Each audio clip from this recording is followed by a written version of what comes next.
Hello, everyone, and welcome to this week's episode of Cerberus at the Improv. I am one of your co-hosts, Peyman. I'm also joined by my fellow friend, Mr. Timothy Knight. Hello, Tim. Good afternoon. Pleasure to be here today. Lots of stuff to do. How is campaigning going for you and your candidates? We recently got word that Maxime Bernier is planning to do a tour in southern BC, so we're making itinerary plans and getting all of that sorted out. So it's quite busy here. Very excited. Oh, good for you. You guys deserve it. You're doing hard work. Yeah. Andre, Mr. Maloche, how are things going? Is the snow finally off your driveway? Well, we still have a lot of snow, so I cannot have a lawn sign, but it is coming, and it is quite funny because I try to follow the electoral campaign, and in Quebec, it is about Mark Carney, who doesn't speak French, but for our viewers at the Cerberus at the Improv, for our French viewers who are probably only me and not even my wife, I will have an interview with Marek Spacek, who is a candidate for the PPC in Quebec tonight at 8 Eastern Daylight Time live. So I think it will be interesting. Marek is a very, very clever businessman. And a good candidate. how do they get to your podcast? It's on YouTube, La Philosophie de l'Information, the philosophy of information. They just have to type my name. They will find it on X. You see it at Le Poète Russe, and you can have the access to the podcast. So it will be live tonight. All right, good stuff. We're doing a different format, so with that, I'm going to hand control over to you, Tim, and you run the show. Yeah. So during the federal election, which the night of the voting is on April the 28th, we have decided to do something different with Peyman, where Peyman usually anchors a podcast and Andre and myself run rabbit holes up and down and all around, and Peyman patiently draws us all back to the topic at hand. Today we're going in the other direction, and that is Peyman is going to stay on the subject, and then we're going to go on the rabbit holes. Oh, it sounds the same, doesn't it? The more things change. Not really changing, but so today is the second of 4 episodes where we're giving Peyman the opportunity to do the candidate thing and to look at the People's Party of Canada policies and our platform and share those in light of 2 general audiences, one being his own electoral district of the West Van. Such a long word. West Van Sunshine Coast C2 Sky Country. Yes. Good. Did I get a gold star? Right. You do. Right. And so in light of his district and what the constituency is important policies to be considered, and then his vision for what he sees in a larger scale being British Columbia and Canada at large. So generally, the topic today will be talking about the economics, which is a big, massive field, and we're going to drill down and find some specifics, particularly related to West Vancouver, his district, the province of British Columbia, Western Canada, Canada as a whole, and then our relationship with obviously our closest neighbors and other arrangements and relationships outside of that. So, and economy, and go. You did that last time too. Before we get started, the swear jar system today is going to be replaced with the yawn jar. So if I yawn, I have to put $1 in the swear jar. You can start yarning now. Okay, so let me start with the first paragraph from economy policy on the national website. There are only 2 ways to create more wealth and prosperity. We can either work more or work more efficiently through increased productivity. Investment in R&D, innovation, more efficient production processes, machinery and equipment are critical to improvements in productivity and living standards. So what do you think about this policy as you read it in light of your constituents? Well, it makes sense. I mean, it's a common sense argument to be made. I was going to start the episode in sort of a different direction. Uh, Pierre Poilievre just came out and he announced that he's going to reduce taxes for the lowest income tax bracket from 15% to 12.5%. And this is, he claims it's going to save about 15% nationally. I just look at that. I'm like, why hadn't we done this before? Like, why are we making these promises just in the lead up to the election? So like, I want to go into Parliament and I want to propose solutions that aren't, you don't need an econ degree to understand. Like, we're going to raise the interest rates here and we're going to do quantitative easing. Well, how about don't tax people because of carbon? And you're like, when you tax carbon, you're wiping out pretty much all small businesses because they rely. Take myself, like right now I'm campaigning. It's getting harder and harder for me to go around my riding. So yes, there are only two ways that you can increase productivity. You can work harder, you can work smarter, which I don't think that was actually Scrooge McDuck's philosophy before we took it at the People's Party. But I think what I would add to that is, on top of that, you have government coming in and bogging everything down. So what I want to do is I want to go in, sort of take away as much of the government as I can, so people can embrace that philosophy. I would have a question toward your writing, and what I would call the economic sector in the riding I live in, Rivière du Nord in Quebec. It is essentially agriculture. So the protection of environment or the protection of agricultural land is important. And I think that's a sector that is neglected in many ways. In your writing, what would be the sector, the economic sector, that is the most important? Small businesses, Alberta, it is oil. Saskatchewan, it is agriculture. What would be? What is the industrial? What type of industry do you have? Industry or manufacturing sector? Is it commercial? Is it essentially services? So over the bridge, downtown Vancouver, it's financial and legal services, banking. West Vancouver, it's mostly commercial services. There is not very much industry here. Across tourism a lot, because Vancouver, no? It is. So there's a lot of tourism in Squamish. There's a lot of tourism in Whistler. That's in my writing as well. So Whistler alone draws a lot for tourism. There are industries in North Vancouver, like there's a sulfur industry, but like the majority of this is services industry, and lumber. I would say the other one. Oh, okay.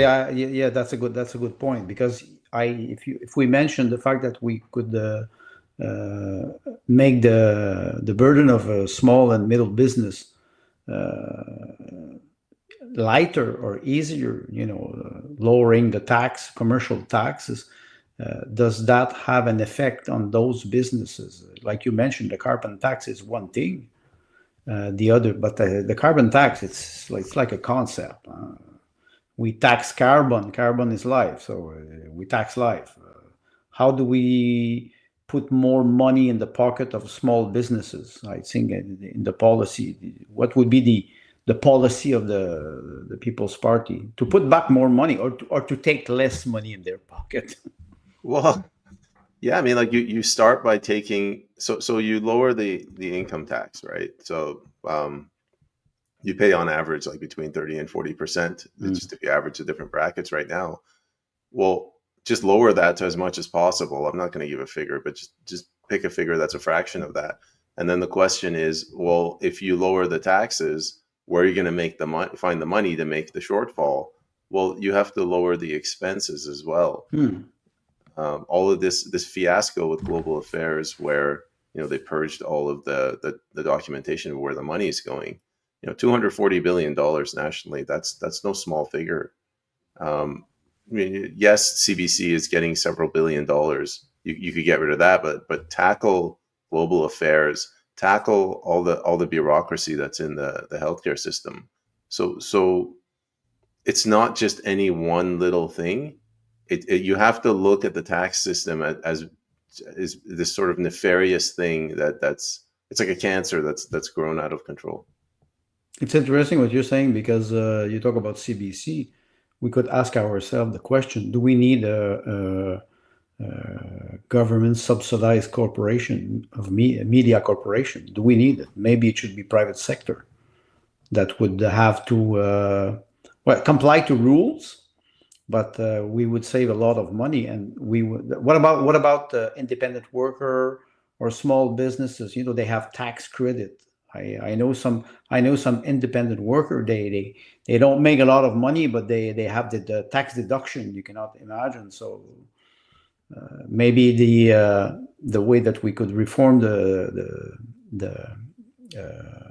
tax system. Is it possible?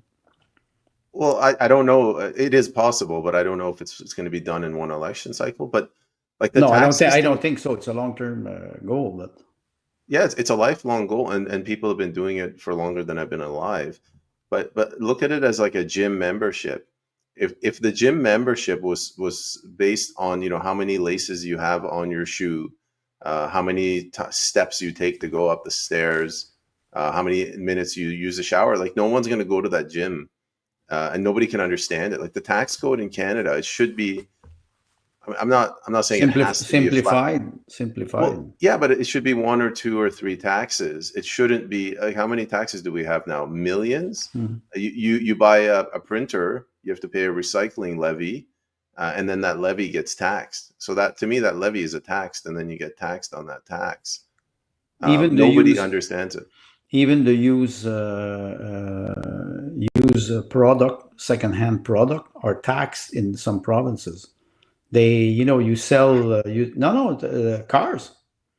You go to I don't know if you have this in Vancouver, but here in Quebec, you sell a car, and according to the black book, if the car is worth $10,000, or 15,000, and you sell it 5, you will pay taxes on 15, not on the sales price. That's isn't that what what's her nose in the States said leading up to the election? Was it realized tax gains? Unrealized gains. Unrealized? Yeah. Well, and this is one example. The other example, and I think you have the same problem in BC, is municipal taxes based on the evaluation, what we call mark to market. Yeah. So it's the value of the market and not the real value of the house, for example. Yeah. I have an exact. There's no control over it. They can do whatever they want. And I have proof that that's what they do, because the condo my mom just sold is a 3-story building of about 40, I guess, suites in it. So it's all privately owned condo with the strata. And when the city came by to do their assessment, he drove past the building, and that was his assessment. Mm-hmm. But that's a question. The policy in economy and housing, how can we help people achieve housing according to the policy of the PPC? That's kind of what I wanted to talk to. So no one's going to have sympathy for this guy because he has a $15 million home. But I was hearing a story. This guy's got a $50 million home. He's paying property tax on that 15. He lists his property for 10 million and he can't sell it. Well, how can you be appraised for 15 million if you can't sell your house for 10 million? Yes. And obviously, like all three of us know what direction I'm going in with this. The people that are, the people that are selling the product are the ones that get to set the price of the product, and we don't get a say in any of that transaction. They say this is how much you're going to pay in property tax, and then money gets transferred from your account, or you go to jail. Yeah. So this is an example of you'll own nothing and you'll be happy. Yes, exactly. But I can refer. That idea is the extension of I do own my home, but someone else is assigning the value, and I'm the one left to pay the difference. Yes, this and the taxes, and I can refer to, for example, Germany. 65% of the population in Germany do not own a property. So if we go toward a direction where if we want to have small businesses and people who are owning their land or their condo or their house, they have to be able to sustain it with taxes and electricity bill, insurance, and not put a burden on them all the time with a lot of bureaucracy. So I suppose that could be I think behind the policy of the People's Party, I think the intention is to lower the burden on the individual, because now it is all elderly people they have to sell their house because they cannot support the municipal tax anymore. Well, I mean, the elderly people, they have to sell their house because of the municipal tax, yes. And then the youth can't afford a house, so that they kind of have no sympathy for the elderly. How I see it, low interest rates, lots of money printing, people are using houses as a hedge against inflation. And now they've pushed out the people that didn't get on that gravy train. So now you have a class of people with assets, a class of people without assets. And in the middle, you have governments that all they care about, political parties that all they care about is getting the vote. So they're going to go to those people that got screwed out of owning a home, and they're going to say, vote for me, and I will do A, B, and C. I will increase their property tax. I will put a cap on their rent. Put an empty homes tax. I'll put a whole bunch of restrictions to make it impossible for them to use that house as an asset class, which I think is the wrong way to do it. The right way to do it, which is the hard way to do it, which is why political parties aren't doing it, is to say, okay, we need to get our money printing under control, and we need to find other things that people can invest in, like businesses, which goes back to your original question, Andre. We need to get regulations out of the way, and we need to get taxes out of the way. That is one thing. The other thing is you just mentioned the Central Bank of Canada and the money printing. We can refer to Mark Carney as ex-governor of the Central Bank of Canada. So money printing, it creates inflation, and if we stop that, we have to understand that we have to get rid of the deficit and lower the debt, because we pay this year. We will pay, I think it is $85 billion only on interest. So you have to collect taxes somewhere to pay those interest. Right, but I mean, you could default, but that's a whole other issue. Oh, this is not possible, because if you default, your notation notation will go down, and you will have to devaluate everything, including your level of life. Default means you cannot finance your debt on international market. You will lose, and the interest rate on the bond will be more high. Is that the equivalent of a business doing a write-down? Something like that. It's something like that. If you do a default, you will have a hard time refinancing your debt. That's always a question. $1.3 trillion. We go on international market and we try to refinance the debt with and other countries, they buy our debt, like we buy their debts. But what we buy, what they buy, or what we buy, or what we receive in money will have a higher interest rate. So what I say, 85 billion this year, we cannot sustain that. There's a tipping point where you cannot, even with the income, the tax income, you cannot even pay. The United States is the extreme. In Canada, they always talk about the percentage of debt per GDP.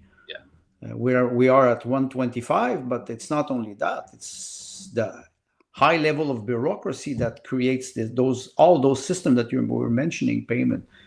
Why we have so much taxing program? We have a lot of bureaucrats who manage them. If we lower bureaucracy, eliminate those programs. Yeah, what you're describing, if you look at the Trudeau government over its 10 years, that the amount of taxes that it collected increased, but the debt didn't decrease. Not at all. They were racking up deficits faster than we were bringing money in. So it's not a revenue problem; it's a spending problem. If you want to do this the right way, the first thing, whatever tax dollars come in, the first thing you have to pay for is paying off the deficit, the debt. The debt. and then after that, you can see, okay, what are the essential services that we need? Okay, we need a military. Do we have money for it? Maybe. Yes, we'll pay for that. Courts. I would actually say the courts are the first. So you pay for the courts, then you pay for the military, and then you pay for the police. Then you figure out whatever's left, then you pay for it.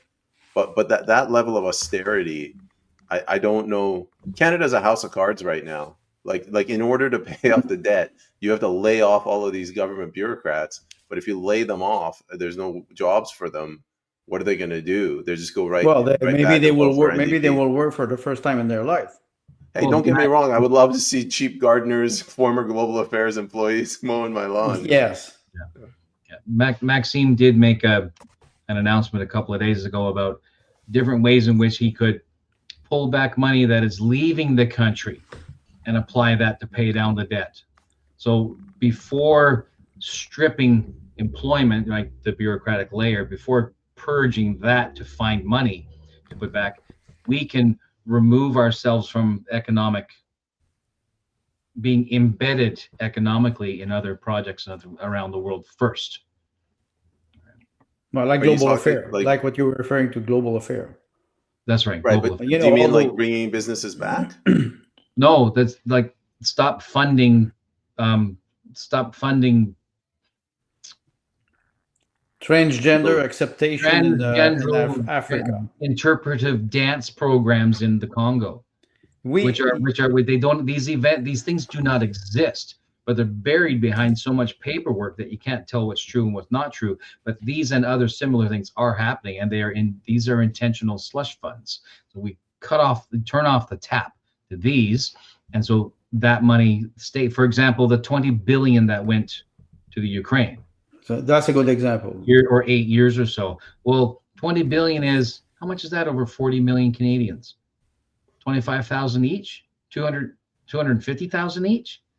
25,000 each. What's our national debt ratio per citizen? It's around 35,000 or something like that. So now it is more. It is 57. I calculated it last week. 57,000, and not counting provincial debt. Yeah. That's only the federal debt. If we're looking at $85 billion is the amount owed, the interest owed only on the interest per year. And we pull back 20 billion. Well, we've already controlled 25% of our financial requirement to the debt in 1 year from one source. And if that happens every year, then you've pulled down that requirement across your entire term. Well, you need, like you said, Peyman, you cannot maybe do it in one term, but you can do it maybe in two. Yeah, the goal is to plant the seed. This is what we're talking about, shattering the illusion. You get a couple of PPC candidates in so that you can start having these discussions. The parliament gives you that venue. So $20 billion to Ukraine, how did they get away with that? Well, they control the media. And there's a whip system for all of the other candidates, the MPs. So they don't really, there's no debate. They don't talk about this. Yeah. But the way I look at it, like if you vote for sending $20 billion to Ukraine, like you should sign a document that says forevermore you will never ask anybody, well, where are you going to get the money to make the shortfall? Well, you shouldn't have sent it to Ukraine. You're a constituent in your writing. Are they aware of the seriousness of the situation, the economy in Canada? Do you talk about this with them? Because I don't know if it does affect them indirectly. They're aware of it. I was talking to this older couple. They identified that the debt is a major problem, and it leads to other things like the housing crisis and the immigration, healthcare. And then they said that they would never vote for the People's Party because they said it's, quote, a fringe party. And I asked them, why don't you vote for Pierre Poilievre? Well, he doesn't believe in climate change and he's negative. So they're not stupid. They see the problems, but they're very selfish. They're self-centered. They would rather feel good about themselves, like pat themselves on the back. I voted for the nice party with the nice soft logo. No, they're afraid to vote for far right. They don't want to be painted like extremists. Yeah, it is. But the climate emergency. Well, sorry? They believe there's a climate emergency. Yeah, and one of them turned to me. He said, Pierre Poilievre doesn't believe in climate change. And then he paused and he said that it's science. Like, how could he not believe it? It's science. But My point is, it's science. Do you believe in science? It's a religion. Yes, it's a religion. It's well, a I'm not gonna. religion. You can't talk to people that way, because if you No, I confront them, agree. they I agree shut with down, you. right? We can bring them on here and we can mock them, but their priorities are different, right? So the top of the priority is, be a good person, wear a suit, never swear, and then somewhere in the middle it's balance the budget. That's their priority. So they're satisfied with what happened since 15 years with the liberal. That would be my question, especially now we have this titanic battle of Titan between the liberal and the conservative, and you could ask. That would be my question. They were there since 11 years. The People's Party was nowhere running this country. It is like you have a country that is going down in flame, and you still continue to believe those two parties. And I will not talk about the NDP and the Bloc because they are, I would say, pee-wee player, but still, they do not connect with this, with the fact that, or they're not, or they did not suffer enough. Maybe, I don't know. Look, maybe I ran across just the two biggest progressive liberals in my riding, but it was more depressing than what you're making it out to be. First, he identified all of these problems, and he said specifically, this is Trudeau's fault. So he said he's done it. And then he said, Canada has traditionally had a two-party system, and it should always stay that way, and we should not have other parties. So I was looking around for a big jug of Kool-Aid. Yes, right. Okay. So, and the way I see it among the conservative voters that we've encountered here, I think they have a collective dissociative disorder, because they seem to think that the Conservative Party does not comprise the government. And so we have this mass mentality where Canadians think that the ruling party in government is the government. Thinking, there's 200 other seats in here, right? It's the House of Commons comprises the House of Commons. That's the expression. House of Commons comprises the government, and in that House of Commons, we currently have five parties represented. 5 parties, right? So somewhere in there, the Conservative in particular, or I suppose if the Conservatives were in quote unquote power, the Liberals would think this, that because they are the two major players, the others do not count, even though they had people who voted for them and enough to bring them into a seat. So they have representation. And like I said, with the conservative voter literally does not consider themselves as the government. And yes, that's a good point. That's a good point. They don't think they are the government. So all the garbage going on at the hand of Trudeau's pen has been co-signed by the other parties, because they did not contest, right? They did not protest loudly. So that's a good point. And maybe I would have a question for you, Peyman, because toward economy, for example, if you're elected, you arrive in Ottawa in the House of Commons, you have to work with them because you're part, like Tim mentioned, you're part of the House. So you would arrive and you would propose bills. You would propose to study some problems so you can propose solution, I guess. How do you feel about this? What's the perspective? How are you going to compromise? Like the three of us, we went over the Green Party constitution. Yeah. So that's ridiculously communist. You have 3 parties that are flavors of progressive: NDP, Liberal, Conservative. Yeah. So I go in there and I propose, why don't we just get rid of the capital gains tax? I propose, for example, like reduce the income tax. Like Max said, reduce it to 3 brackets, or cut it in half. But if you would be in the House as a member of Parliament, at least you would have media exposure. They would have to listen to you if you go out after a session and the media are there. Maybe they would try to ignore you, but they would still have to consider you as an official member. I think that would have an impact on the Canadian politics. You know, somebody said something interesting to me the other day. The other parties, they have a whip. So for people that know or don't know, a whip, basically they intimidate, convince the MPs to vote along party lines. This is why parties almost always vote the same way for a bill. So when you do that, the MPs are not the ones that are voting, it's the party. You could literally just tell the MPs to go to Las Vegas on vacation. Well, if they're not voting, then they don't really need to debate.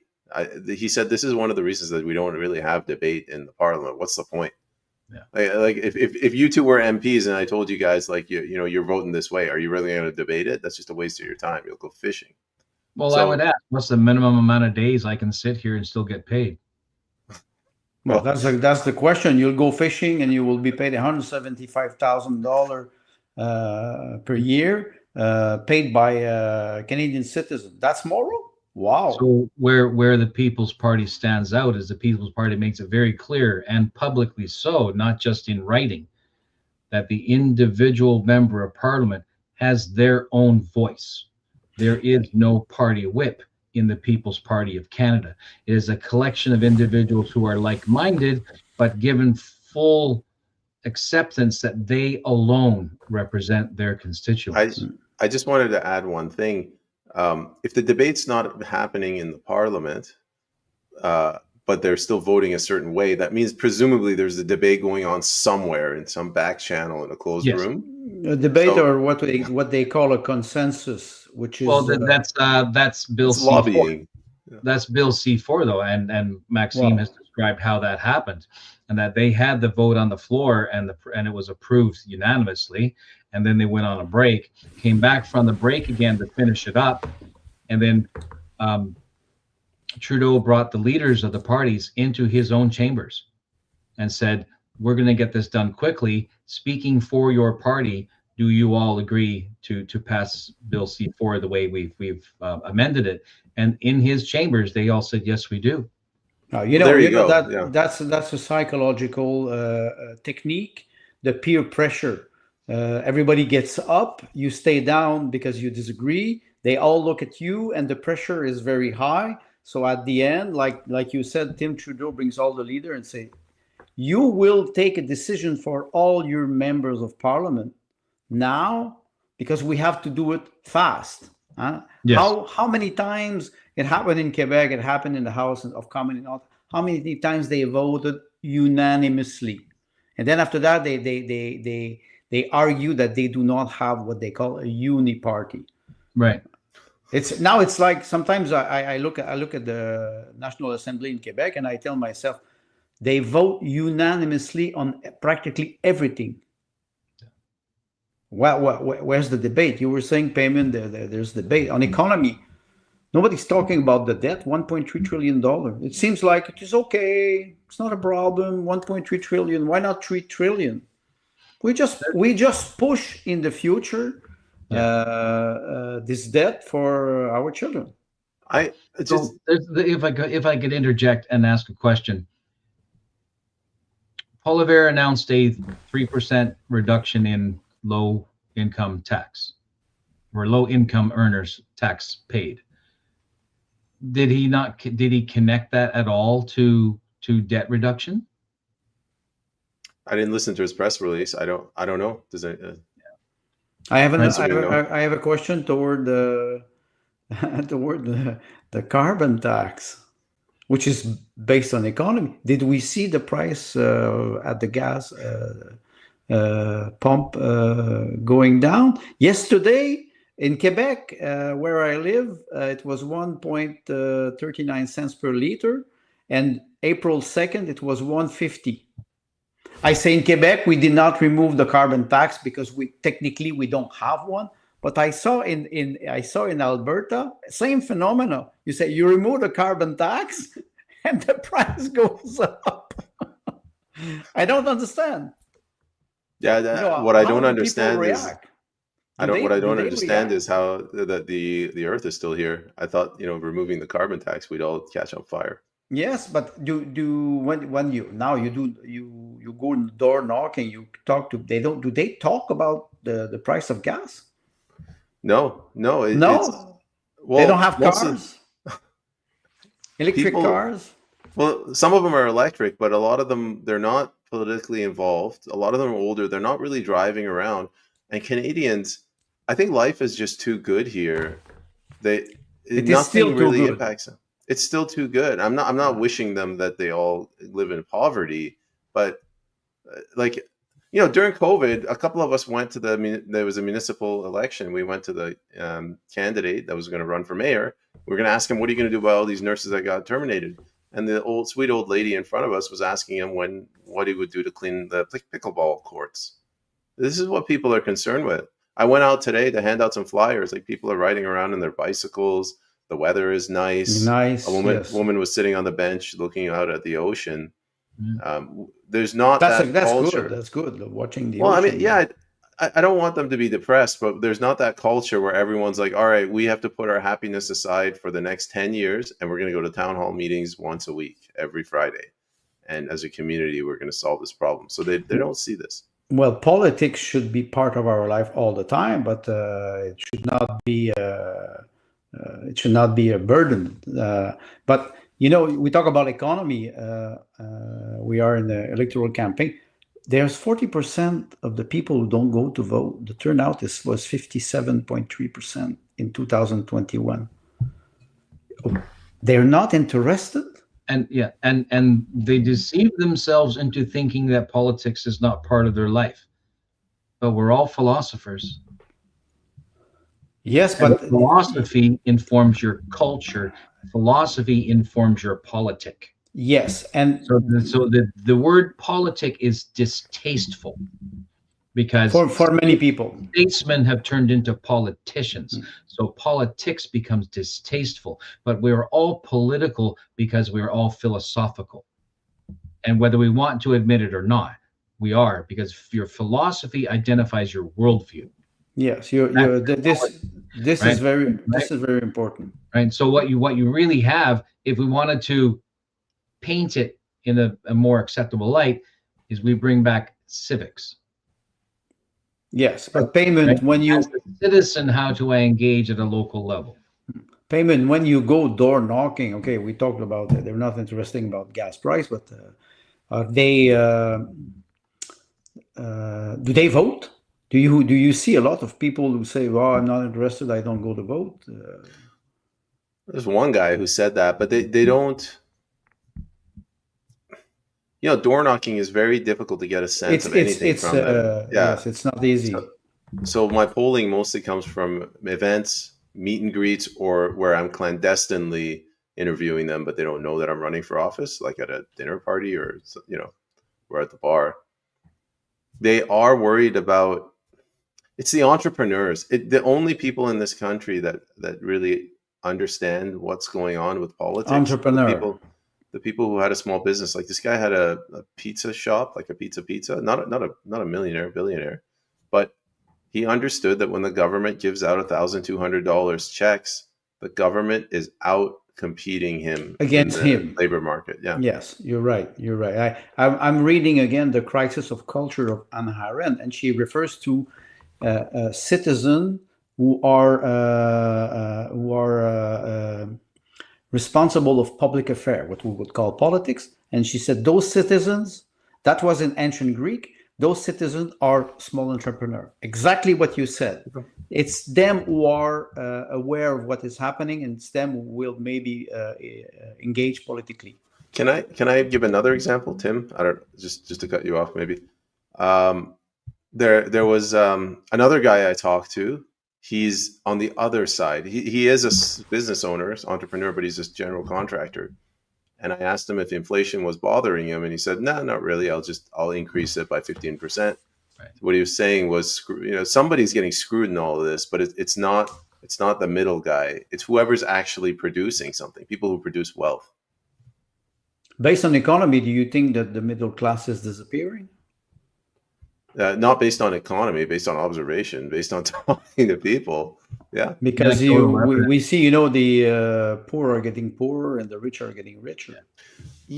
Again, this is one thing Jean Chrétien said that made me really angry at the Liberal Leadership Convention.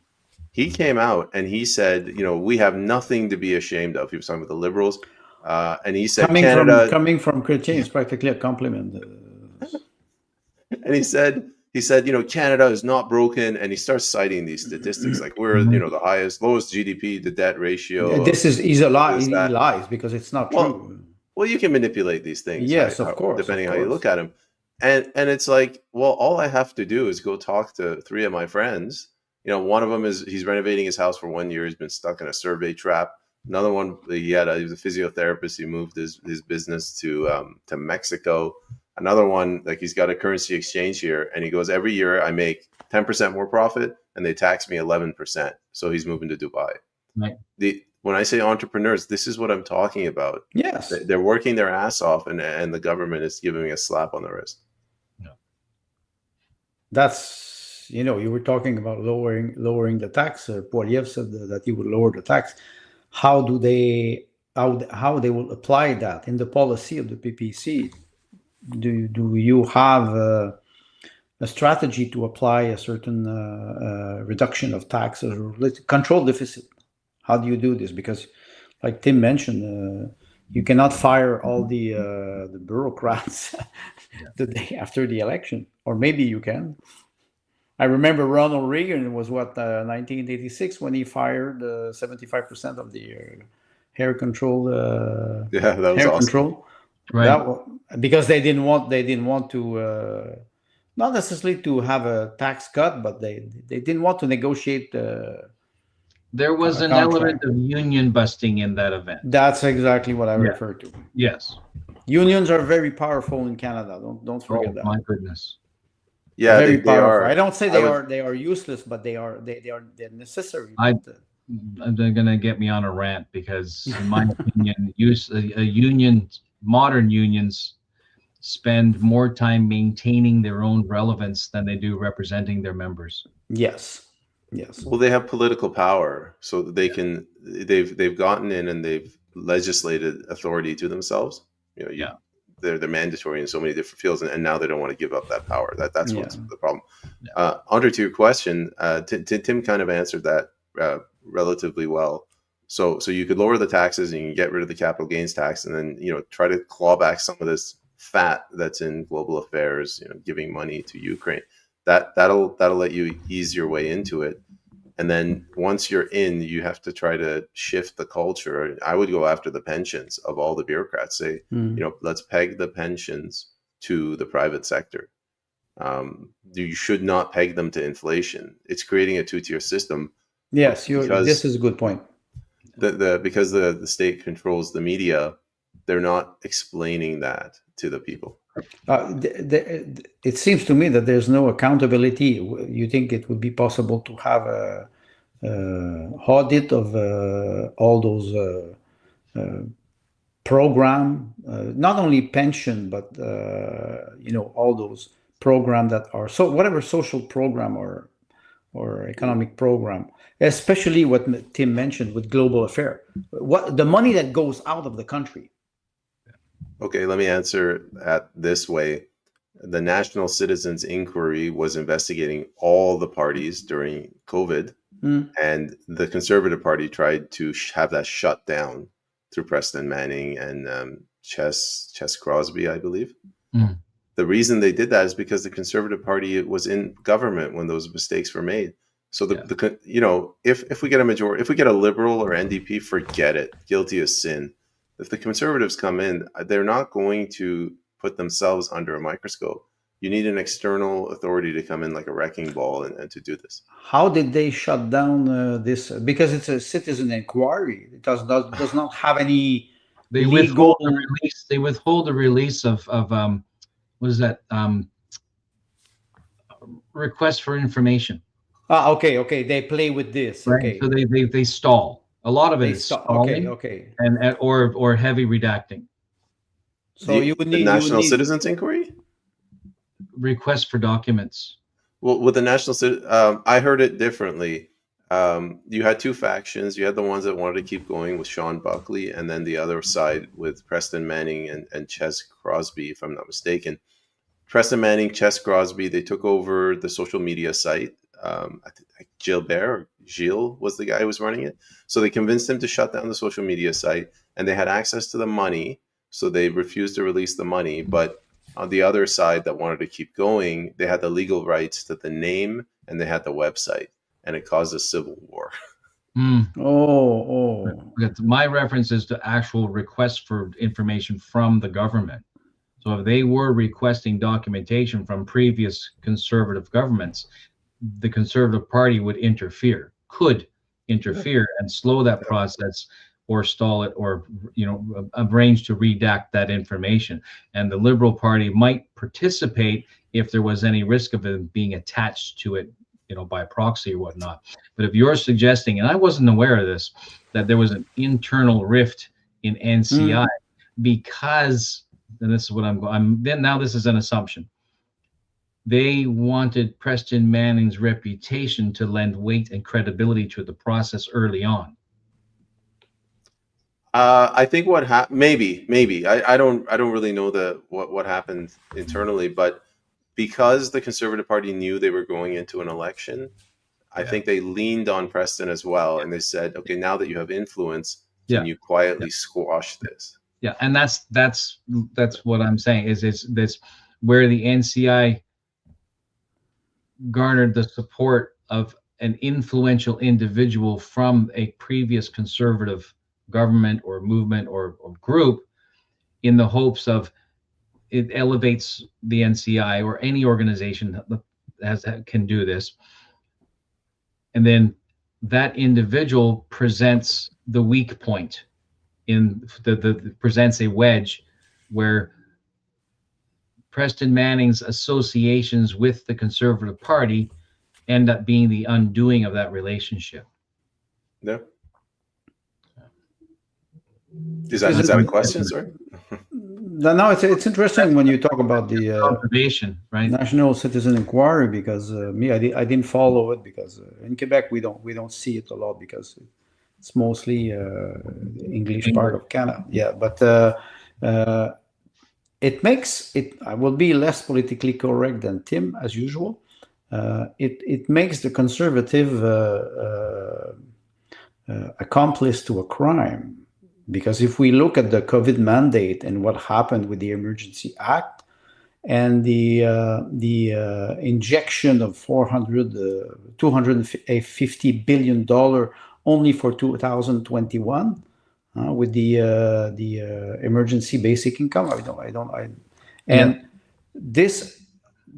it was the Conservatives that were in power at the time with the Liberal and the NDP. Forget the Bloc, but anyway, why I say this is because slowly we're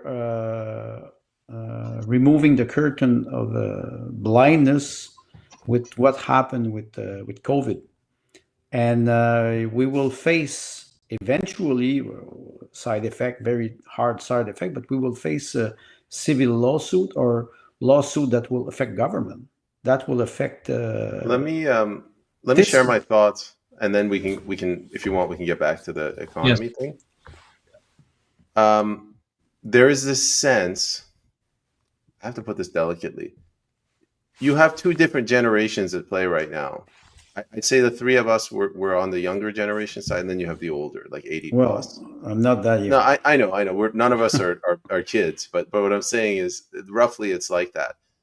And the older generation doesn't, the 80 plus, they don't want to give up their control of the power. They've been weaned off of television. This is the crew that the urban centers, the suburban areas that the Conservative parties are pandering to right now. And then in that, you're getting people like me who are entrepreneurs who don't want to live in this world, and the younger generations that they're just demoralized. They're depressed. They'll never own a home. They're going in the other way. They're like, we don't care if you call us radical. We want radical change, not fire in the streets, but just radical departure from the norm. Yeah, and that's what's happening. So when they say, "Oh, Peyman, don't split the vote. Peyman, this is a fringe party," they're trying to intimidate me out of doing the right thing, and it's going to be a long process. It's going to be a hard battle, but I think in the end we're going to win. I just don't know when. Well, the one thing is important, in my opinion, is that if you have if you follow your moral value, you think that you do the right thing. It is not. It is not an extreme position, and it is not splitting the vote. You just follow what you believe in a sense. And I see it. In your writing, like you say, 3 generation. I'm. How do you convince people to read, for example, the People's Party policies? Are they interested? Because flyers you give them. I think they were very well made. They were explaining a lot the policies. Are they interested into this documentation when you meet them? I'd say 1% of the population reads the policies. So the three of us would fall in that 1%. The tricky part, sorry? No, but so how do you convince them to? That's the tricky part. Like, you need to have some way. In marketing, they call it a call to action. Yes. You need to have some way to bring them in so that they will listen to you long format. Yeah. 1 minute, 10 minutes, an hour. But short of that, the flyers, the door knocking, that is an advertising operation to say we exist. Here's our color. Yes, an awareness campaign. That's about it. We exist. We are here. Yeah. Awareness is is a hard word. First 2 or 3 years, the party was literally marketing itself as 3 letters. PPC. And nobody knew what that is. Yes, you're right. The last 3 the years, acronym can be the entire name of the party, or shortening and referencing People's Party to begin to identify a differentiation that is easily registered by the mind. People's Party. We say Liberal Party, Conservative Party, NDP, right? So with People's Party. So as our understanding of what is sticking in the audience's mind, we begin to adapt. But I agree with what Peyman said. Knocking on doors, brochures, emails, attending events, it's all awareness. The purple color. It's right. It's all awareness. I agree. Like before this election, before running, I was just such a private person. Just stay home. I had my 2 dogs, read my book. Now I have to go out there, and I'm looking around. It feels like that scene in The Matrix where everyone's like, jogging, going about their business, but none of that is real. I'm looking around, like, this woman is jogging past like 8 lawn signs in the middle of the street. I don't think she understands there's an election going on. If you wear a purple bikini, maybe it will help. It'll lose some votes. Oh, for her. I thought you meant for me. Yes. No, but no, because if we go back to economy, I think Canadian people in general, they understand what is happening, but they are afraid and they don't want to talk it. How can you reassure them in a sense that, they paint the Conservative as right-wing party that will cut social program, and then they can paint the People's Party. I never use the acronym PPC. I always use People's Party. It's more long. I annoy people, but in the expression People's Party, you have the word people. That's right. And like Tim mentioned, we never say the LPC. We say the Liberal Party. That's right. That's the one point. How can you reach toward those people and explain them that the People's Party is a party for the people, economically speaking, meaning being responsible economically? Because now we see it's fascinating. The Liberal, again, they're distributing billions of dollars like this without no accountability, no audit. You have to find some way. It's a grind, but you have to find some way to get in front of them. Town hall meetings are good. Meet and greets are another one. You go to the park, you hand out, it's a bit of a grind. You hand out like 150 flyers, and one person might stand around and ask you questions. Yeah. And the purpose, like, what you really want is to have like a 15-minute conversation, because in 5 minutes, that's 5 minutes. It doesn't work. Yes. Well, yeah, but they're telling you why you're wrong. Most people don't listen. Yes. 5 minutes is discovery and building trust. There you go. Discovery and building trust. That's about it. Yeah. That's what I was saying about, you never have a second chance to make a first impression. So that's true. That's obviously true. But It's true. It's true with women, but it's That's why also we have no true. audience. uh, we blew it. Yeah. So Well, let me ask a question that goes back to the subject, if you don't mind, unless Yes. you want to say Go. what you want. no, go ahead. So, because what you're talking about is trying to find the pain point, right? I cannot make a call to action unless I've identified the pain point and provided a BALM, BALM, salve, a solution, right? A treatment, a cure, right? So you have to find the pain point and then provide the cure, and then the call to action is by our cure, right? Regarding economy, we know that that's a pain point, but it's a great big monstrous nebulous thing, right? It's like, well, where does it hurt? And they're like, everywhere, right? So this is going back to my famous leading questions. From a perspective where you're looking at representing a national party, how do you propose that your economic platform will relieve the pain points of people in your in the province, in a province, or in your district? Because your policies are federal. There are political policies for economics management as well. So how do you balance that? What do you propose you're going to do as far as those relationships are concerned between you and the province on economy? I mean, it's a tough one because, as you mentioned, we're a federal party. So actually, it's not tough with the voters. It's disingenuous because I can go to them and I say, there's too many property taxes, there's too many regulations governing zoning, businesses, and they don't know that those are all provincial. Out of every 50 people, 2 or 3 might know that they're provincial. Yeah. But that's a disingenuous thing.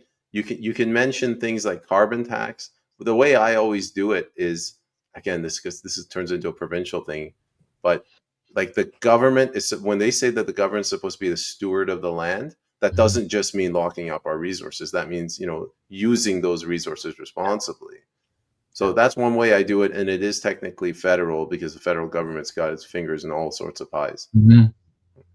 Are they aware, your constituent in your writing, are they aware of the political context in Canada in general, between Quebec and Alberta or Nova Scotia, things are different. In Maritimes, it is fishing industry. In Alberta, it is oil and gas.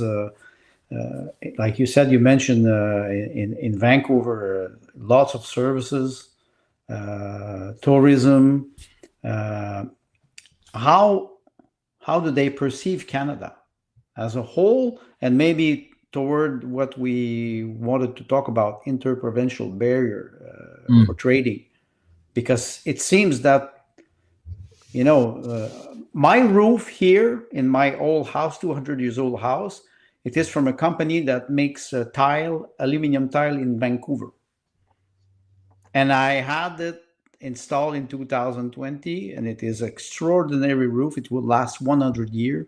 People were telling me that I was crazy to install that, but now they look at it and they say me, this finish. My daughter, my granddaughter, my grandchildren will never have to change this roof. So that comes from Vancouver, BC. People were shocked. So, how come? So are they aware of this national economy? Between because there's not a lot of exchange between provinces because of those barriers. So let's just do like a walkthrough of my day and what I do on a day-to-day basis. But I'll just say they're not stupid people. I'm not. It's just as people, we're not aware of these things. You can't tell the forest from the trees. I went and I got some dental work done yesterday. That the doctor owns his dental practice. A little bit down from that plaza, there's a coffee shop. That woman owns it. I go further down to Horseshoe Bay. It's tourism. Like there's a coffee shop, a Starbucks, a pizza place, restaurants. But there's a ferry there, so it's not tourism from outside of the country. It's just from the islands. You go to the other side of Bowen Island, same thing, ferry. So there's coffee shops. I drop my dog off. There's a dog kennel.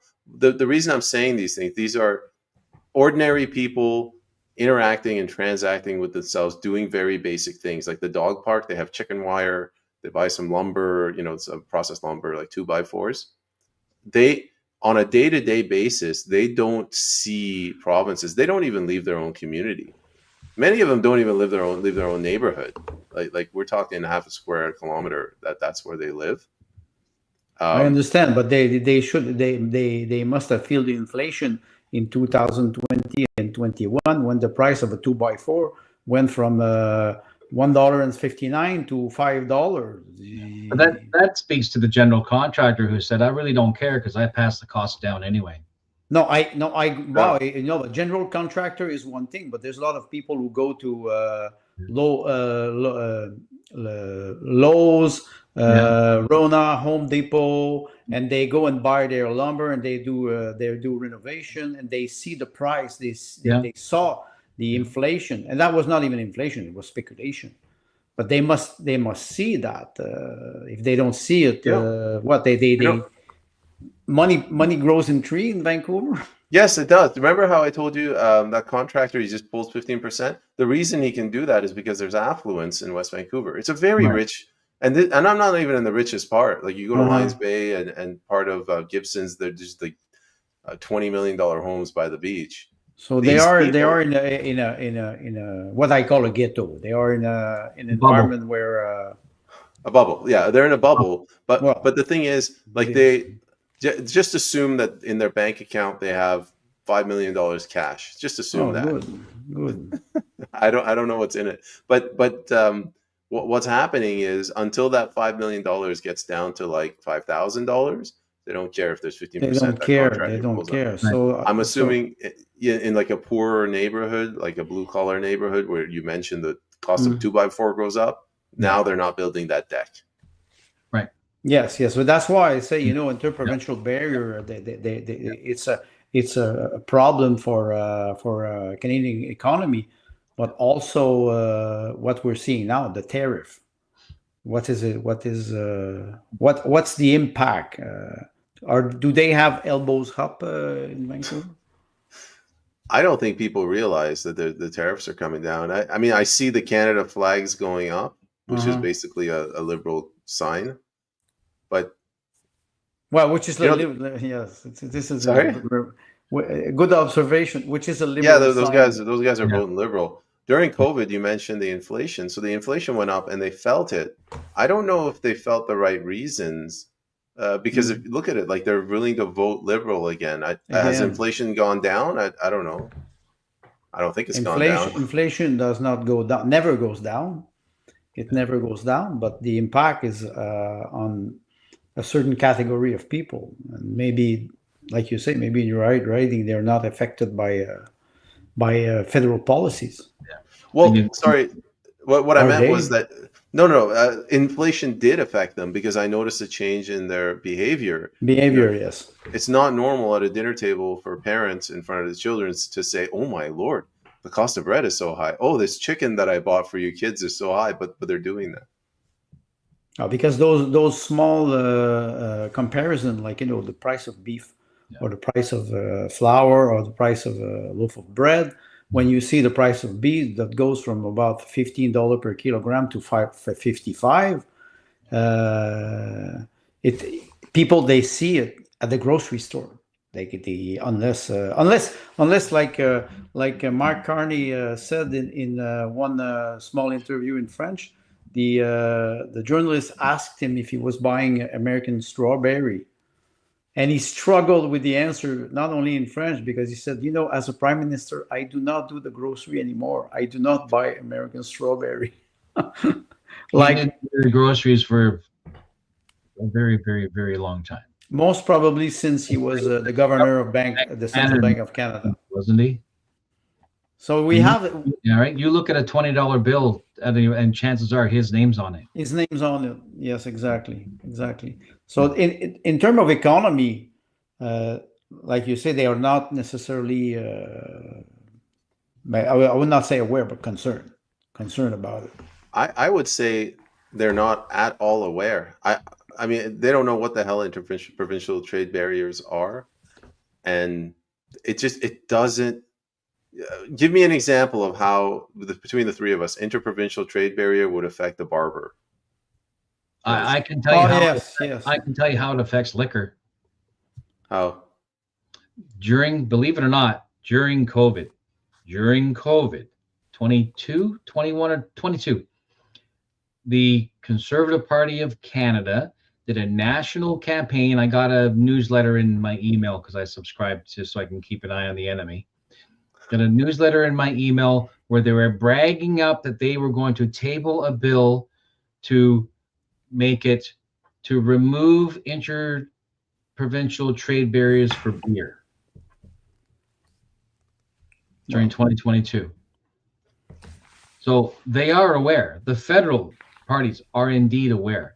And as some mode of distraction, I suppose, because the liquor stores were the only things being opened, right? They could get there with internal problems, and somebody made a noise about liquor because different products from one province can be restricted from being sold in another product. And they put internal tariffs back and forth on it, and beer was one of them. And they brought this up during the COVID mandates. The Conservative Party of Canada. Well, I mean, it's stupid. At a federal level that they're aware. We also know, I think, that the provincial level, they're not inclined to tell the citizens that this abrasive relationship exists. Right, but what I mean is, on a day-to-day basis, this was an eye-opening experience for me because I'm 41 years old. I've never in my life invaded people's personal space, gone to their home and observed their behavior, right? But I'm doing that now, going door knocking, and people are content to just stay on their property. You have an 80-year-old Canadian woman, she just wants to tend to her trees, her garden, read her book, drink her tea, and then go to bed. Interprovincial trade, that doesn't impact her. Like, if I made that one of my top 3 policy positions, right, I don't think she'd be like, "Who the hell are you? What are you talking about?" Wouldn't resonate. So they're all happy in Canada is a paradise. Well, yeah, okay. I mean, So, of the facets of the Canadian economy, what does resonate in West Vancouver? From what I've found, the 2 top ones, healthcare, lack of access to healthcare, because the public education is different. Right. It's a lack of access to healthcare for women, because women are the primary caretakers of their children, so they're the ones that more often take. Yes, but if they are wealthy, they should go. They can go to a private clinic. Yeah, but not always. I mean, if your kid has a concussion, you're going to take him to the hospital, right? Yeah. Not to a clinic. Yes. And then if your kid needs, he's got a fractured skull, and they're like, "Oh, come back in 9 months." You were mentioning last week the woman waited 5 hours. The average waiting time here in Quebec is 18 hours. Yeah. Yeah. You're lucky in Vancouver. Well, we've already heard the stories of men and women dying in the halls of hospitals because they were in very serious condition and were overlooked or forgotten. Yes, I saw that. And why I refer to this is because we go back to money and economy. If people, like you said, if I have $5 million in my bank account, I will not worry to go to see a general practitioner, and he will charge me $400 to prescribe me antibiotic. But if I have to go to the hospital and wait at the emergency room 18 hours because I don't have the choice. When you're wealthy, I think you're onto something right there. It's not. They have the money, but the government is preventing them from using that money because we don't have private hospitals or private surgery here. The government doesn't want you to think that 2-tier is a thing. Yes. If I have the money tomorrow, I'm sorry, I will not go wait 18 hours at the hospital. I will go to a private clinic. I will pay $400, and I will, and even I talk about corporation. But it's a question of money. If you impoverish people, they will have to go to public system. Yeah. And I know people personally who, even though they're in lower middle and lower income brackets, have actually put the money together, right? Rob Peter to pay Paul if they need to, in order to go for an MRI privately, because the 9-month list for an MRI waiting list, is ridiculous because their knee is blown up now. Yeah. right? Or So, you have a cancer and right, you cannot so- have a right, treatment and you right, have to wait. right, And right. So, but the government is satisfied to woo you into thinking that our universal system actually works. it doesn't. It doesn't. And it's a question of money because we go back to economy with 1.3 trillion dollar of debt and 85 billion dollar of interest that we. You can imagine the system in Quebec. It costs 60 billion dollar per year. The healthcare system. You can imagine with 85 billion dollar. And how many people live in Quebec? 10 9 million? million. 9 million. So let's round it up to 10 just to make it easy math. Yes. 60 What? billion to service 10 million. 10 million. So you That's can imagine 200,000 per person. per Sorry, person per year. we got It's 40 million people in incredible. Canada. Yeah. Like, what do you think our total debt is? Like, I'm talking federal, Total debt? Including the provincial, provinces, including the provinces, household grand debt, total. consumers, I okay. and probably double the national. liabilities. Okay.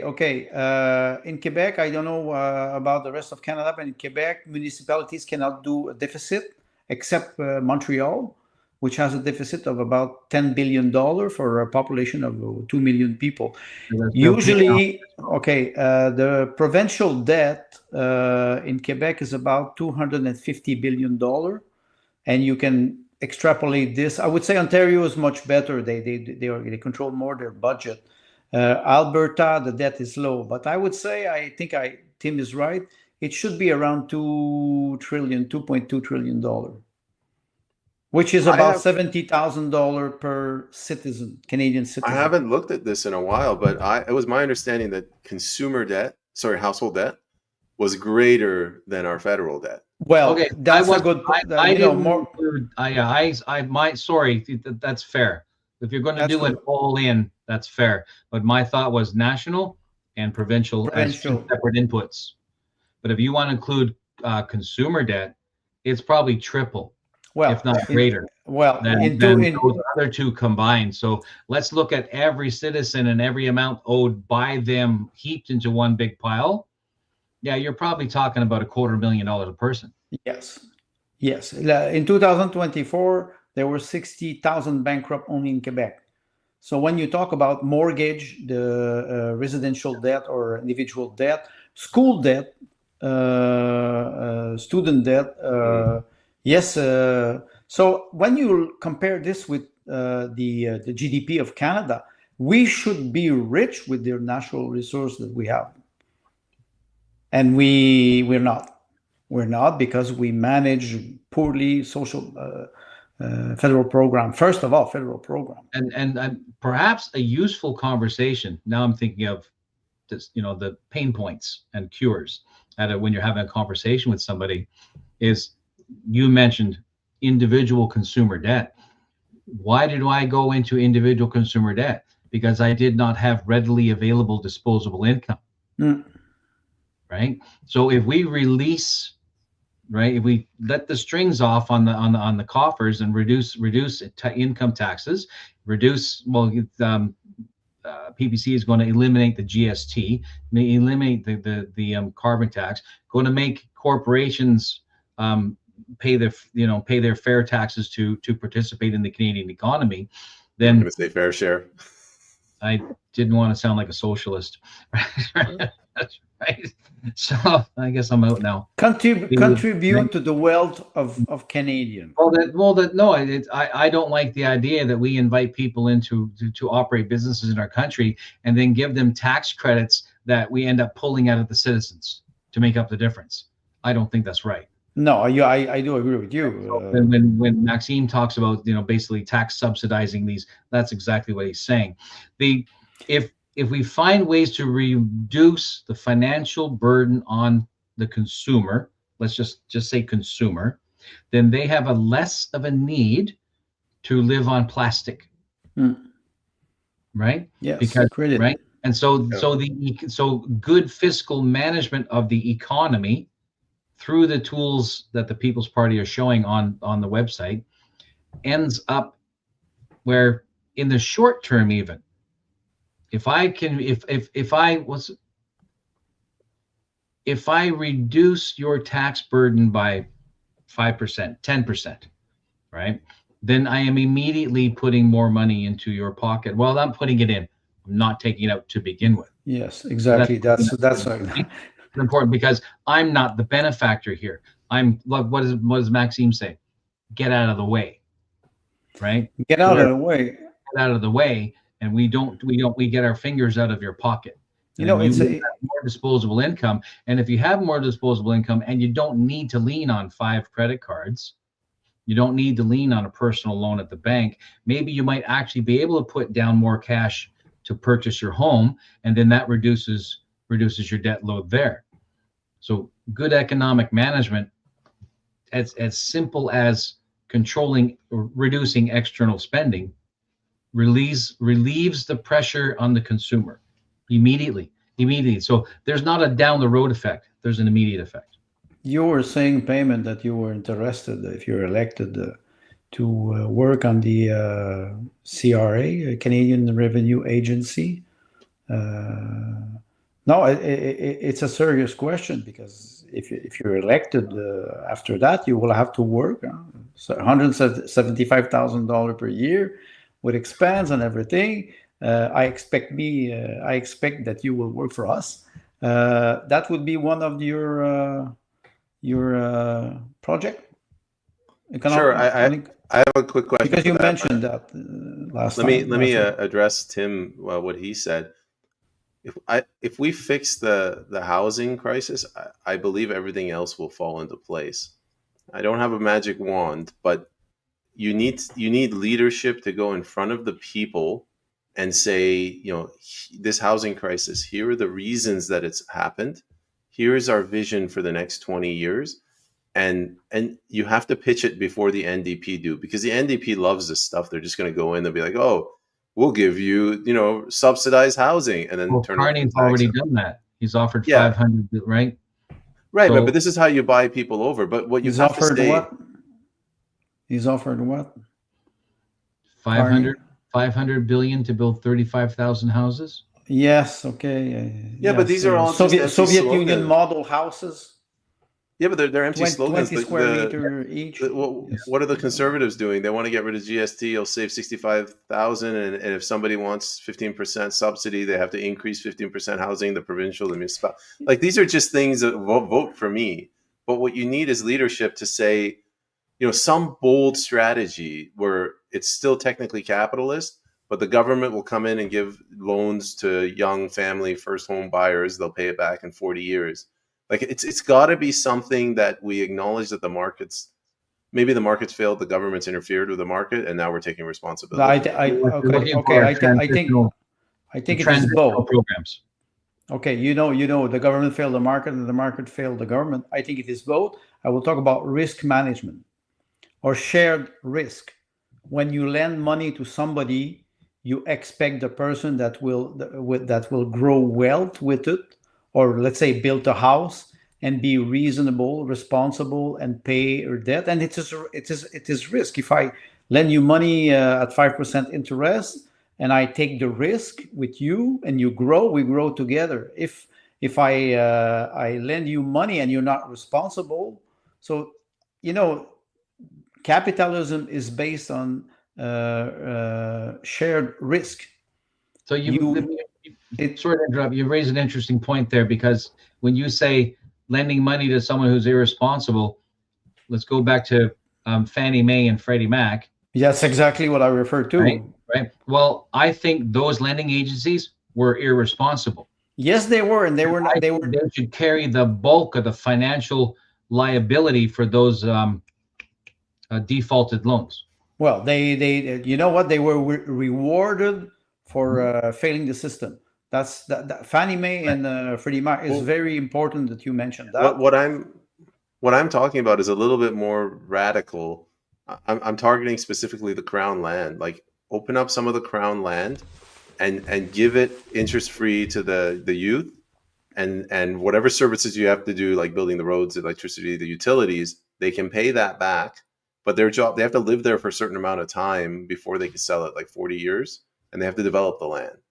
To me, that'll solve. So it is a long. That's the Western expansion in America.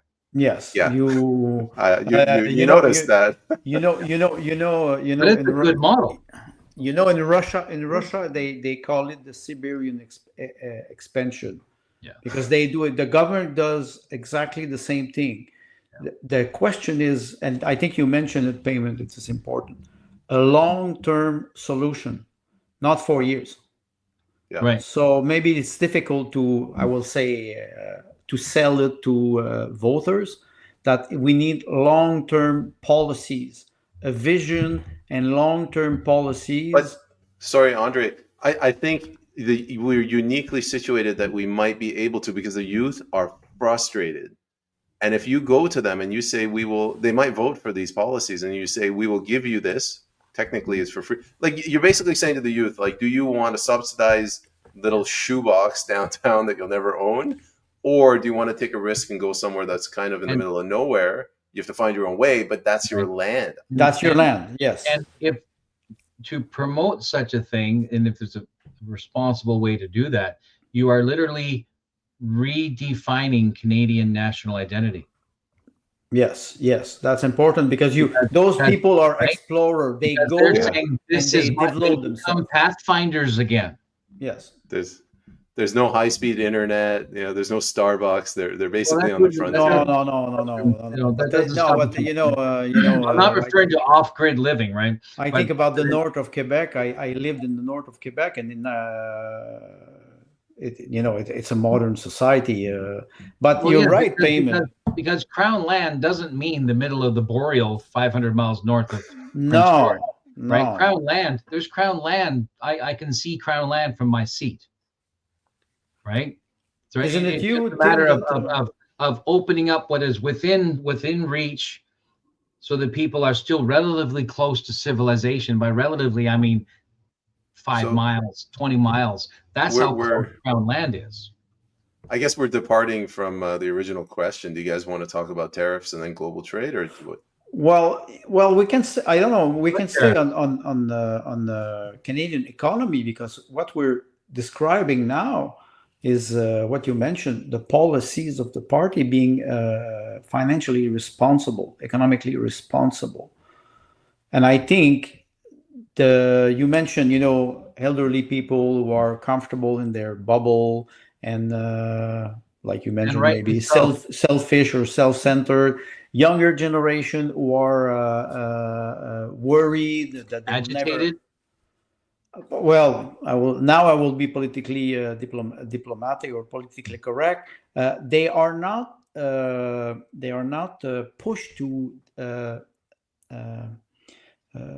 flourish or develop themselves. They are afraid to take risk. When you're 20 years old, come on, you should take all the risk of your life, because at 60 you don't have the energy anymore. Yeah.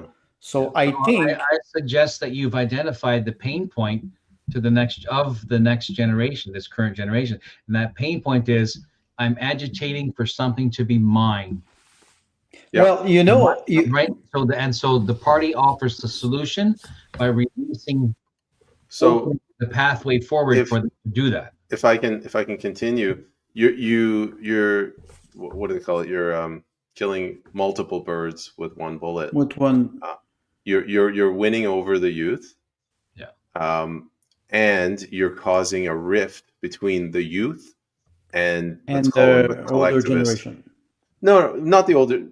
The collectivists. Maybe the collectivists. I was thinking like the green agenda, the people that are freaking out that we have to take everyone off the land and pack them into these urban centers. Yes. And you're fighting that 15-minute city idea without going out there and holding a sign saying, "Oh, they're making us eat bugs," sounding like a tinfoil hat. Now we know our identity again. There you go. Yeah. It is very much rooted in the identity, and like I have to, just in the last few days, I had to answer some questionnaires for these debates that are coming up, and they're asking me, how is the People's Party going to deal with the climate emergency? And I can't exactly send them an icon of a middle finger, right? So I thought about it, like, how did we deal with it in the past? Through culture. Like, I mean, I adopted the culture here. I'm an immigrant, but, like a salmon swimming in the stream, that's a part of being Canadian. Fishing by a stream, that's part of being Canadian. Knowing, like, skunk cabbage, like what's what.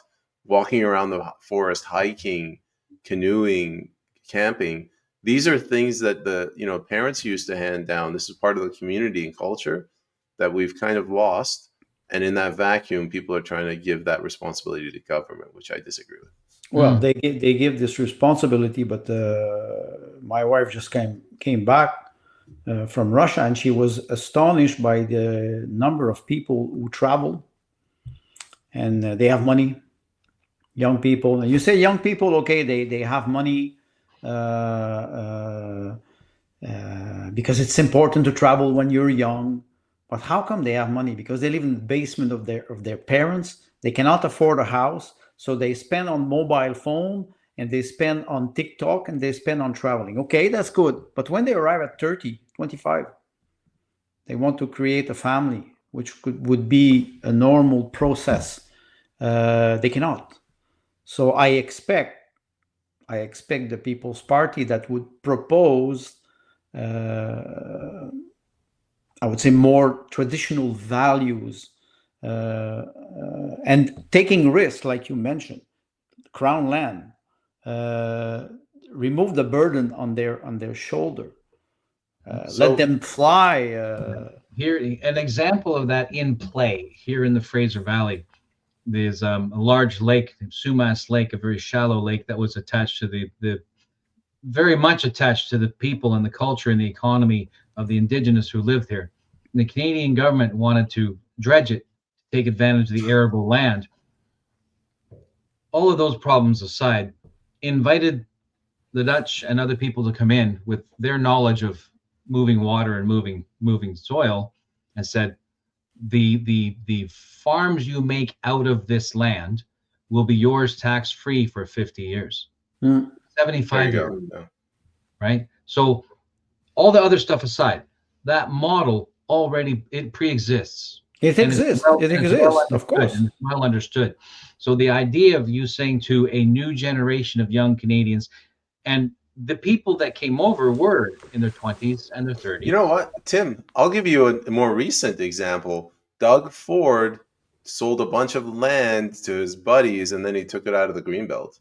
That's a wrong way to do it. Oh, right. Yes, but that's yeah. No. We don't need to mess with the Greenbelt, right? You don't mess with ALR, because that's the reason why we're losing our agricultural land reserve is intentional. It is to force us to rely on Israel for carrots. Well, that's intentional, right? So that's what we can do in Canada. Like I said, the municipality here is quite large. I didn't realize you were an anti-Semite. Right? I'm not. I just would prefer to buy my carrots from the guy down the road, right? Because his carrots are right here, right? Then he's a Canadian. So it's the opportunities, exactly what you said.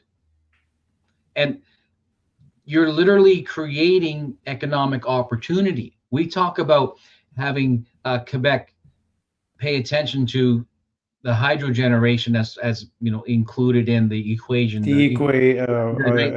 So that we move away from this equalization, so that local communities, local provinces in themselves energize their young population to participate in large entrepreneurial projects such as 5 acres is yours. Yeah. We'll help with putting in the roads. We'll help with utility. We'll help with creating new small villages, etc. But and you contribute, and then the 40 years it's yours tax-free. No, so, but you have to reverse. You have to reverse the tendency now, because it's not 5 acres that you propose. Then it's 5 square meter. That's right. No, but it's important. And young generation bragging about 20 cubic meter homes. Well, young generation, we put them in boxes. And maybe one message, if it is an advice, is trying to reconcile generation. Older generation are not against young generation. Young generation are not against old generation. Yes, some individual, they will stigmatize groups. Yeah. But I think working together would be a good way to get out of this, to get out of the mess that the government did. It's the government who did it, and it includes the Conservative and the NDP. what we're describing right here, I'm hoping that someone from the BC Conservative Party is listening in, and they have to pick this up, because this is a provincial issue. 95% of the Crown land in BC is provincial, unfortunately. So as a if you're elected as a member of parliament, that could be a good start to work with your provincial colleague to suggest. You could do it. There's federal Crown land in other areas, but this is just an idea of mine. If you get one or two PPC candidates, they're not going to push this through. It's probably going to be held up in the courts. But we need that kind of bold leadership. Yes. Going back to what we kind of talked about earlier, everyone is in election mode. For 4 years, you don't 4 years less a month, you do nothing to help the people, and then in the last month you're like, why don't we lower the tax rate? I'm sorry, why didn't you do it the last 4 years? There's another thing that they don't do for 4 years. They don't listen to the people. Oh yeah. And suddenly they want to see you, they want to talk to you, they want to shake your hands, they want to take a selfie with you, and April 29 they will disappear.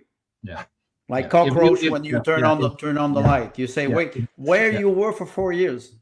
Yeah. If you elect us, that we won't tax overtime, and we won't tax tips. Okay. Will you be available for people? That's right. Oh, me? You. April 29. Well, yeah, because I've tried to do this throughout my campaign, where I'm doing things on social media. With social media, you do have the ability to connect and to keep updated and appraised. Right now, like, there's no information. In order to talk to my MP, we have to wait for him to call a town hall meeting. You go to the town hall meeting and he's just talking in slogans. I want to do the opposite. Like, every time I come out of the House of Commons, I want to, you just hold a Zoom meeting, 30 minutes, 20 minutes. This is what happened. This was what was a joke. This is what should not have happened. It's ridiculous. Yeah. And in addition to that, I prefer to be honest and authentic. I understand why the MPs right now aren't doing it, because they've entered into an alliance with the media, where if they say one thing that's wrong, the media will criticize them to death. So they use that as an excuse to not say anything at all. That's the cycle that we're stuck in right now. It's interesting because if you use both techniques, you mean technology, to keep contact with your constituents, and you also meet them in person. So you use the two tools that you have. Meeting people in public is one thing, going to the grocery, talking to people, and also using technology. And there's a lot of people who are not aware that technology could help us a lot. Look at the three of us. I never saw you in reality. Yeah. We're all, but I tell my wife, I would like to go to Vancouver. She said, you want to go and visit Vancouver, British Columbia? No, I want to go and meet Peyman and Tim. Right. So it's not, yes, I would like to go and travel and see Rocky Mountain, and of course, but the idea of technology also helps us connect. Man, you know what I did? I held a meet and greet at the library, which apparently I wasn't allowed to do because it's political. One of the people Elections Act. What, really? Yes, you are. Elections Act. Oh, they kicked me out. Yeah, no, municipalities they don't know the law. The Elections Act permits you to participate in activities in public spaces during a federal election. Go read your act. Okay, now I feel foolish, but yeah, I'll call them back up. Print it, and the next time you just give him the document. The thing is, we tend to trust that our municipalities are making bylaws and rules in accordance with federal law, but they don't. They get away with it because the average Joe doesn't know the difference. Right. So that's on me. I'll follow up with them. What was I talking about? Oh yeah, one of the guys that was there, we had the room for an hour. We were talking about like in-depth political conversation for an hour, Reform Party, and then after that we went for drinks. I had forgotten what it was like to actually talk to a human being after COVID. Yeah. And one with a brain that like they can think analytically and critically. Yes, but that's interesting, and maybe I will make a comment for Tim. Maybe you should be Tim. You should be president of Election Canada. Yeah, but Because no, I why I say become this is king of because you Canada. know a When lot. You know I a lot become of the king of process. Canada, I can make all the laws I want. Well, king. If we change the constitution, there won't be no king. You, You Tim, can you be a should. president. You can be president. If You Tim know becomes the the king, you can Canadian that picture Donald of him in Trump. the wizard hat. We can put him on the $20 bill. The Canadian Donald Trump. I have a great big silk green curtain hanging behind me, little With that scepter. gold halo, big So scepter. So Yeah. Payment, we have now 2 weeks of electoral campaign behind us. You still have 3 weeks of political campaign. Are you taking Red Bull to to keep How's your the energy? pace? And what will be the next what will be your next week? Are you You know, I what's don't your mind agenda? I don't mind the work. It's the administrative work. Like to get into a debate, you have to answer the questions, and it's not something that you can delegate No. because Right. if a volunteer says the wrong thing, it's going to be printed out, right? So those little And things. you will not have a remote here Right. with ChatGPT connected. Yeah, unfortunately, yeah. We're working on that though. Yes. We'll see You what we should can do the do. debate with an ice cream cone. See how that goes off. Oh, like Biden? Oh, you mean like a Hold it right microphone? here Yeah. with the ice cream cone. Here, yes, I'm sorry. The question was. yes. What? So what's your plan for next week? It's a two-pronged approach. So I have 5 debates coming up with the other candidates. I think like you guys mentioned, I have to prepare for that, and the way you do is you look at the previous debates and you see how the other candidates handle themselves. But like the thrust of my attack will be, like these other candidates, they're just making empty promises, and we're moving forward one election cycle at a time, and every year it gets worse. What we need is bold leadership. We need a change. This whole sort of strategic voting with don't split the vote, it's going to make things worse. That's how we got here. It's how we're going to get worse. We have to vote on our convictions. We have to have strong leadership. We need to have vision, and we need to stop looking at things academically. Like the tax law says over here, from 15% to 12.5%, to what is the purpose of taxes, and when do taxes just get too overbearing? So that's one of the things I'm doing with the debate. The other thing is I will do some door knocking, but it's just such a time consuming process. I'm just going to hit the parks, the dog parks, just anywhere where people congregate, and hand out my flyers. Vote for me. Vote for me. Good. Well, So there's that awkward silence. I guess we're done. How about that weather? Not a chemtrail in the sky. But no, it is interesting, and it's too weak now in the campaign. And how do you feel? Do you like it? I do. It's a lot of pressure, and I think about the other candidates. So the Liberal Party candidate, I don't think he's really under any pressure because the Liberal Party is just ushering him along, and they're lying in the media. The Conservative Party candidate, I think he's under a lot of pressure. Mm-hmm. I read one of his an article he wrote, and the questions they were asking him were like, "Well, Poilievre was ahead in the votes and the polls, and now he's slipping. What's going on?" And he had a very short response. He said, "Well, I think people are they're afraid of what's going on with the tariffs." Like things like that. The pressure falls on him because if he, That's an admission. Yeah, it was an admission. I think he got caught off guard. But my point is, that's a lot of pressure on him because if he loses, there's only so many people he can say it's the PPC's fault for spilling my vote. It's on him. It's on him. It's on him. Yeah. And then for me, the pressure on me is, yes, I want to win, but like the baseline pressure is I have to increase the vote. And I'm trying my best. Like I'm not losing sleep over it, but I have to do everything possible. Unfortunately, I don't have the big brand recognition, but parks, debates, interviews. I have a Zoom meeting later tonight with one of my constituents. I'm going to the library. Like you literally have to do whatever works as a PPC candidate. There's one thing that I noticed, and like you mentioned, whether it is liberal candidate or conservative candidate, or I would say an underdog or a challenger like you, it's the process. Because I think this campaign will change you, because you will become somebody else through this process. And people who are backed up by establishment, it looks easy. It's more easy for them, but they don't have the challenge, or they don't have the, Right. they're not challenged. So this, I think it's a good, first of all, it's a good personal experience. Of That all you- the Well, parties, yeah. of all the candidates in all the parties across Canada, how many have done what Peyman's done over the last year? One. Well, let's be, I watched a lot of candidate, and I watched a lot of your interviews with candidate, and honestly, nobody. That's right. Nobody. well, let's try to be fair. No, I don't say they're not good candidate, or they're not, but Nobody has done I well. have to How many? admit, Yeah. How many interviews do you have in the can on in lay terms? 180. Tim, I'm gonna at some point get invited to like an after election PPC party. I can't have the candidates beating me up in the alleyway.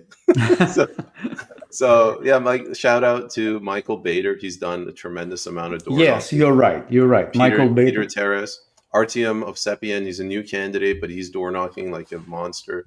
David Watson, if I remember correctly. There are people that are door knocking. I broke my back. I think I just, with this the podcast, the interviews, the NCI going here and there, I did break my back. Like I basically my fuel tank's running on empty is what I'm saying. Yeah. Mhm.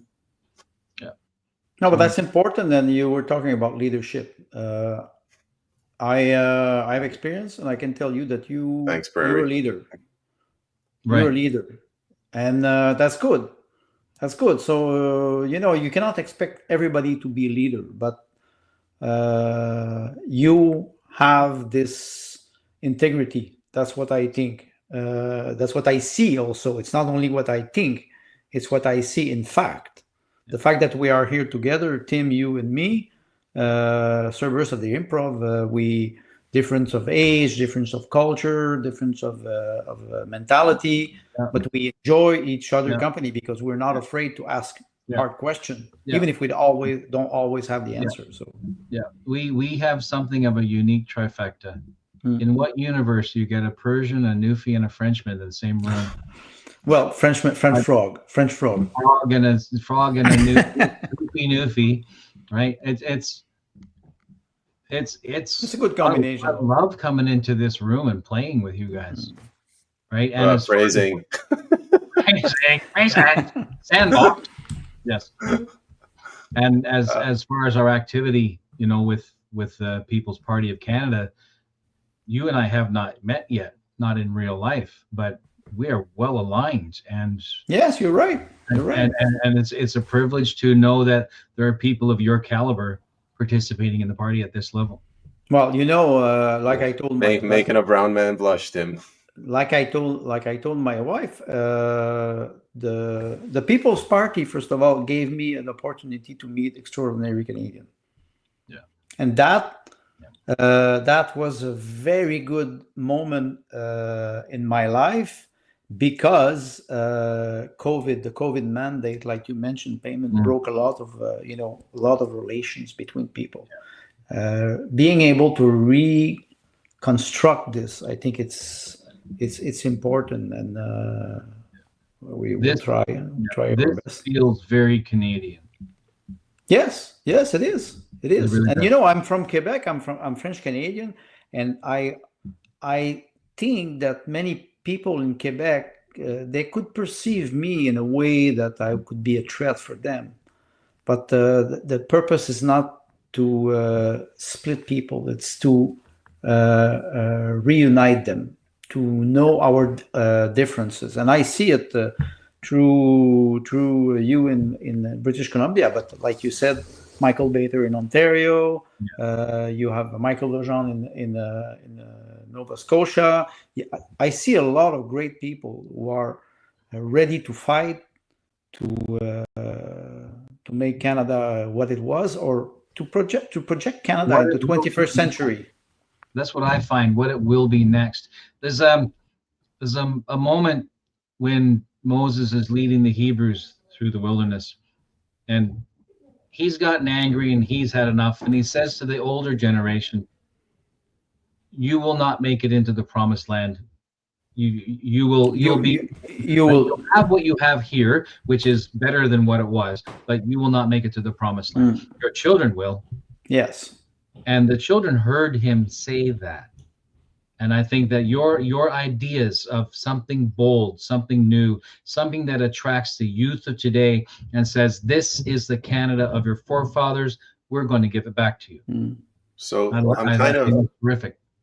I'm trying to lay the foundations for a manifesto. I met with Matthew Cockle this morning, and after the episode, I told him we need to have something like the Reform Party, where we're bringing all the people together, preferably through a town hall meeting. And I think, Tim, you described this as the populism at the top aligning with the grassroots at the bottom. That's correct. Yes. And there's so many of us proud patriots right now in the PPC doing this all across the country. Yeah. And every single one, we're trying to feel our way through. And once we're through this, hopefully we'll pick up a few seats. Yeah. But once we get out of that, we will have gotten, like, we've gone through boot camp for politicking. Yes. And we're gonna bring all that back, and we're gonna say, okay, how do we get these bastards out of government? How do we take back our country? Yeah. And I think they know that. Yeah. The PPC is the energy of grassroots with the organization of populism. Yeah. I agree with you. Yeah. Do I pass this over to Tim for the sign off? Tim, sew it up? Yeah. Okay. Tune in next time when we talk about Martian pyramids and structures underneath them with tectonics and stuff like that, and maybe dip into Easter Island and plasma effects. Those pyramids are in Canada? Or the Arctic. I was going to say something funny and I forgot. I will just want to remind our French Canadian viewer, if there are any, that I have an interview with Marek Spesek, who is a candidate of the Popular People's Party of Canada for Mégantic Lotbinière in Quebec at 8 o'clock tonight, Eastern Daylight Time, on La Philosophie de l'Information on YouTube. Very good. If we're doing that, then on Sunday, April 6th, from 2 p.m. to 6 p.m. Pacific Standard Time, Daylight Time, I'm hosting a panel for PPC candidates, 3 at a time, 3 panels. Tim, if you want any of your candidates on there, tell them. I already emailed them. Good. We're gonna bring him on. We're gonna ask him the typical questions they're gonna get asked. Right? What are you gonna do to deal with climate change? Why is racism on the rise in Canada? Right. Yeah. The hard stuff. Yeah. Why the price of cheese? Yeah. So that's it. So that's on a serious note. Next week will be 1 or 2 more topics, policies that are on the PPC website regarding our platform, and we promise not to focus on them either. As usual. As usual. Thank you, Peyman. Good. Thanks, Peyman. Thanks, gentlemen. Take care. Bye to the audience. You too. Have a good night.